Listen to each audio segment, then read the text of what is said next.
Hi, it's Dave. In the comment section of one of my videos, a viewer asked me the following question. Can you speak to how you built conviction in Tesla back when it was $30? In this video, I'm going to share my thoughts on this.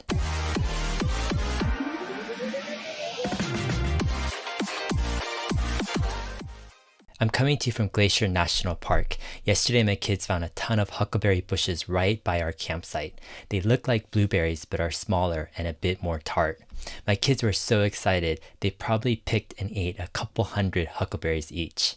Today, they're wanting to pick more and make huckleberry pie. Anyways, in this video, I want to talk about conviction, and more specifically, how I built conviction to go in big with Tesla when it was $30. But first, a few thoughts about conviction. Conviction in investing is how deeply you believe in the future of a company or asset. Sometimes that conviction can be based on objective facts, observations, and research. Other times that conviction can be more shallow and based on emotions and wishful thinking. One of the keys to investing is to grow accurate conviction. In other words, conviction that turns out to be true. This is a sort of holy grail of investing. I think a lot of the investment world builds conviction that is too shallow. People read one article or hear a friend talking about a stock, and then they buy the stock. It reminds me of horse betting, people picking a company and then cheering the company on from the stands as if their cheering is really going to make a difference. Anyways, here's some insights on how I built conviction in Tesla when it was $30. Number one, first I did a CEO deep dive. In 2012, I kept hearing about Elon Musk on a message board I frequented called Hacker News. As a result, I decided to investigate. One of the first things I did was watch as many interviews of Elon Musk on YouTube and elsewhere. What I was looking for is what kind of depth and insight did he have?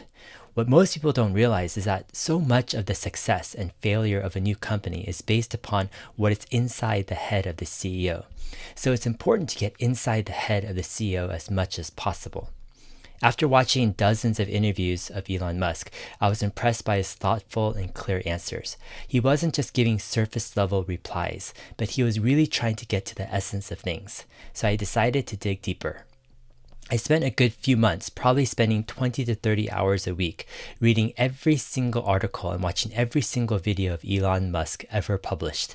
It became very clear to me, CEOs like this don't come around that often. I knew he was special. All right, number two, I did a deep dive on the product.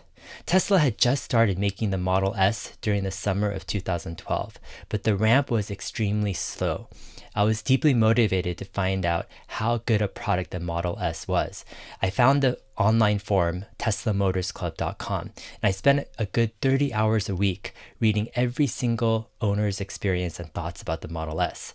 And then I would directly private message these owners, asking for their frank opinion and experience. This went on for a good few months. I became convinced that the Model S was a revolutionary product, and that's when I started to buy Tesla stock. But I felt like I couldn't buy a lot of stock because I myself hadn't driven or experienced a Model S. So I emailed Elon Musk out of the blue. I think I guessed his email, and then back then he would actually read a lot of his emails that were sent to him. I said I was dying to test drive a Model S, but none of the stores had test drive cars. This was probably back in October 2012 or so. Surprisingly, a week or so later, I got a call from a Tesla regional manager, and he said, I heard you're wanting to test drive a Model S. I'll make it happen.